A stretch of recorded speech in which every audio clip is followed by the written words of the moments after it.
నమస్తే, welcome to legend TV. ఏదైతే June 2న అయితే ఆవిర్భావ దినోత్సవ వేడుకలు జరగబోతున్నాయి. దీనికి సంబంధించి 1200 తెలంగాణ ఉద్యమకారులకు మీరు ఇస్తున్నటువంటి ఏదైతే 250 గజాలు కావచ్చు, హెల్త్ సర్టిఫికేట్ కావచ్చు, అన్ని కూడా ప్రొవైడ్ చేయాలి. ఖచ్చితంగా తెలంగాణ ఉద్యమ ఆవిర్భావ దినోత్సవం రోజున అందరి గురించి మాట్లాడాలని చెప్పేసి కూడా ఒక పెద్ద ఎత్తున కూడా తెలంగాణ ఉద్యమకారులందరూ గన్ పార్క్ దగ్గరికి వచ్చి దీనికి సంబంధించి నిరసన కార్యక్రమం వచ్చి మాట్లాడదాం. మనతో పాటు తెలంగాణ ఉద్యమకారుడు మరియు కళాకారుడు, గాయకులు డోలక్ యాదన్న మనతో ఉన్నారు. మాట్లాడదాం. చెప్పండి, అసలు ఏంది మీకు సంబంధించి ప్రభుత్వం ఏం చెప్పింది, ప్రభుత్వం ఇప్పుడు ఏం చెప్తా ఉంది సంబంధించి?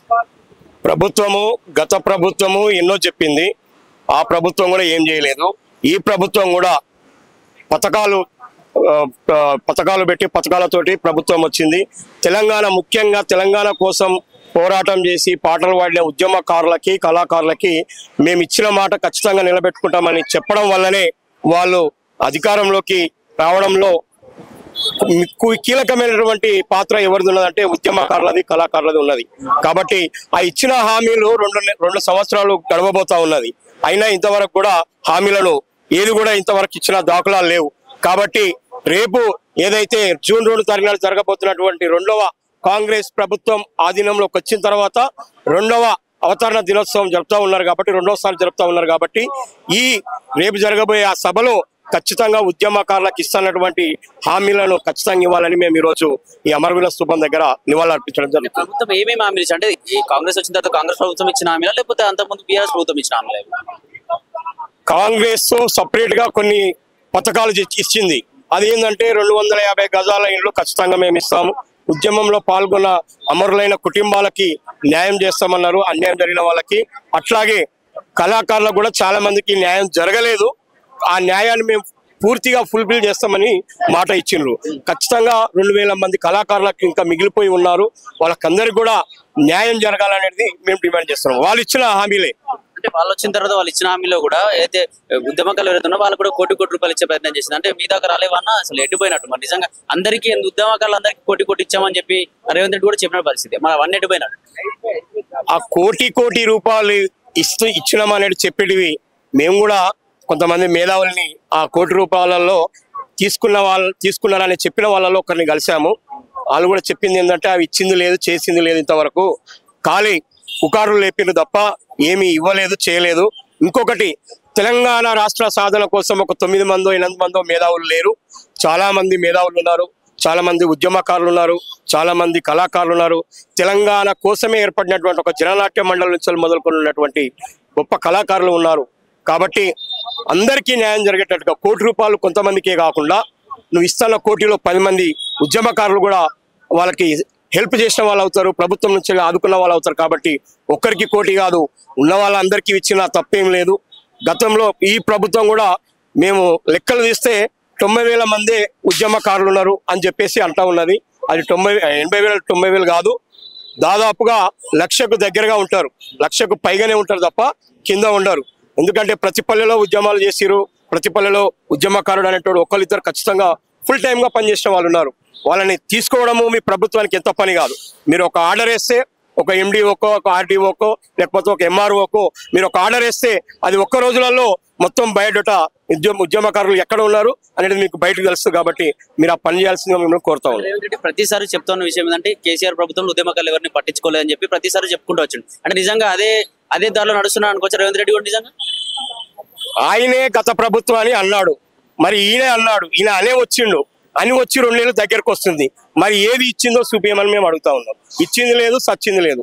అందుకే రేపు 2 తారీఖు ఇవ్వకపోతే మరొక నిరాహార దీక్షలు, మరొక ధర్నాలు, రాస్తారోకలు జరుగుతాయని మేము ఉద్యమకారులు, కళాకారులుగా మేము తెలియజేస్తాం.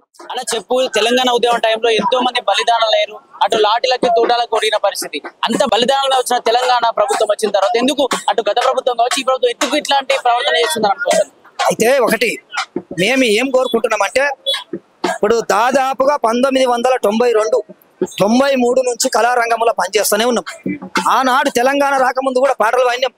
అనేక మాట సంక్షేమ మీద, పథకాల మీద, మరి సార వ్యతిరేకం కావచ్చు, వరకట్నం మీద కావచ్చు, ఎన్నో రకాలుగా పాటలు పాడినాం. అదే విధంగా అదే మూమెంట్ల తెలంగాణ అమర దీక్ష ఉన్నది. కేసీఆర్ అమర దీక్ష పట్టిండు. మీకేమైనా బుద్ధి నాదిరా? ఈ ప్రోగ్రాంలు చేస్తారా మీరు?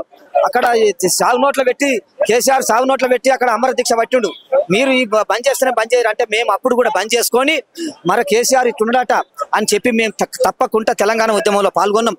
ఎక్కడ చూసినా గానీ కాలుకు గజ్జలు కట్టి ఆట ఆడి పాట వాడి గల్లిన వాడన గొంగడి భుజాన్ని వేసుకొని ఎక్కడ చూసినా గానీ ఏ పల్లెకి పోయినా గానీ కవులు, కళాకారులు, విద్యార్థులు, మేధావులు, లాయర్లు, టీచర్లు అందరూ ఒక్కటైనాం సార్.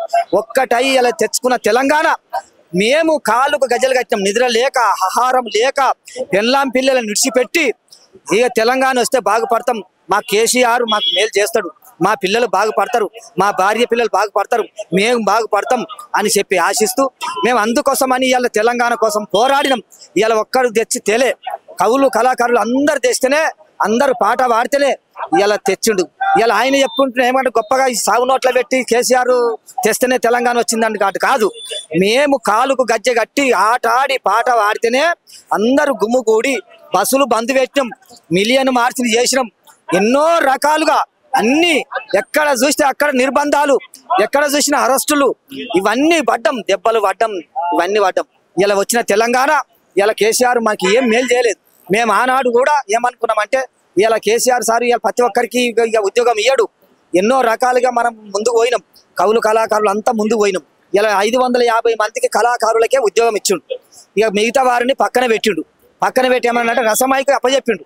రసమాయి స్వార్థం కోసం ఆడుకుంటు తప్ప మేము ఎట్లయినా కానీ ప్రగతి భవన్ కూడా వచ్చినాం. అంటే రేవంత్ రెడ్డి ఏం చెప్పిన అంటే ఉద్యమకారులందరికీ కోటి ఇచ్చినామని చెప్పారు. అంటే మీకు మీ దాకా రాలేదా? ఎంతమందికి వచ్చినాయి? రూపాయి కూడా రాలేదు సార్. ఎంతమందికి ఇచ్చాడో మాకు కూడా తెలియదు. ఆ రెస్పాన్స్ కూడా ఇంతవరకు మా దగ్గరికి రాలేదు. ఆ మెసేజ్ కూడా మాకు రాలేదు. ఇవాళ ఏమంటుండంటే 420 హామీలు ఏది మెయిన్ పోస్ట్ లో పెట్టిండు రేవంత్ రెడ్డి, ఏది ఎలక్షన్ల ఎమ్మెల్యేల ఎలక్షన్లు అప్పుడు పెడితే మేము అనుకున్నాం అంటే ఖచ్చితంగా అరే ఈ ప్రభుత్వం మనం విడిచిపెట్టి మనం అందరం కవులు కళాకారులము ఎంతమంది ఉన్నామో ఒక 5,000 మంది, మా రానోళ్ళం ఒక 5,000 మంది ఉన్నాము. మనం యశ్వాదు ద్వారా మన రేవంత్ రెడ్డికే మనం మద్దతు ఇద్దాము. రేవంత్ రెడ్డికే మనం మద్దతు ఇస్తే మనకన్నా మనం పిల్లలు బాగుపడతారు, మనం బాగుపడతాము, మనం ముందుకు పోతాము. ఎందుకంటే ఏదైతే నిరుద్యోగ భృతి అన్నా లేకపోతే 25,000 పెన్షన్ అన్నా 250 గజాల స్థలం అన్న ఇస్తాడని చెప్పి అనుకున్నాం. మేము అనుకుంటే ఇప్పటికైనా రేవంత్ రెడ్డి ఎక్కడ వేసిన గొంగడికి అక్కడనే ఉన్నది. ఆ ముఖ్యమంత్రి పోయిండు, మళ్ళీ ఈ ముఖ్యమంత్రి వచ్చిండు. ఈ ముఖ్యమంత్రి కూడా ఆ మెయిన్ పోస్ట్ లో పెట్టిన హామీలు ఒక్కటి కూడా హామీ నెరవేర్చలేడు. అందుకోసమని ఇప్పుడన్నా మాకు ఇస్తాడా? ఖచ్చితంగా ఇయ్యాలే, ఇయ్యకపోతే బాగుండదు. మేము ఖచ్చితంగా ముందుకు పోతాము, ఉద్యమం తీసుకుపోతాము. ముంగటికి పోయినా సరే ఆనాడు తెలంగాణ కోసం మన తెలంగాణ రాకముందు ఎట్లా పోయినా ముందుకు ఇవాళ కూడా ఆ విధంగా పోతాం. ఖచ్చితంగా మాకు ఎలాంటి రేవంత్ రెడ్డి సార్ ఎక్కడున్నా కానీ మాకు మేలు చేయాలి. మాకు మేలు చేస్తేనే మా డిమాండ్. అందుకోసం అని మేము అందరం ఈ ఉద్యమంలో చాలా మంది కూడా చనిపోయారు, బలిదానాలయ్యారు. అంతమంది చనిపోతే మొత్తం ఇప్పుడు కరెక్ట్ ఉద్యమంలో ఎంతమంది ఉన్నట్టు, ఎంతమంది పాల్గొన్నట్టు, ఎంతమందికి రావాలి హామీలను? ఇప్పుడు మొత్తం కలిసి ఒక 4,000 మందికి ఉద్యోగం రావాలి. 4,000 మందికి ఉద్యోగం వస్తేనే బాగుంటది. ఆ 4,000 మందిలో మళ్ళీ ప్రతి ఒక్క కళాకారునికి 200 గజాలు స్థలము, 25,000 పెంచని ఈ 4,000 మందికి మా డిమాండ్స్.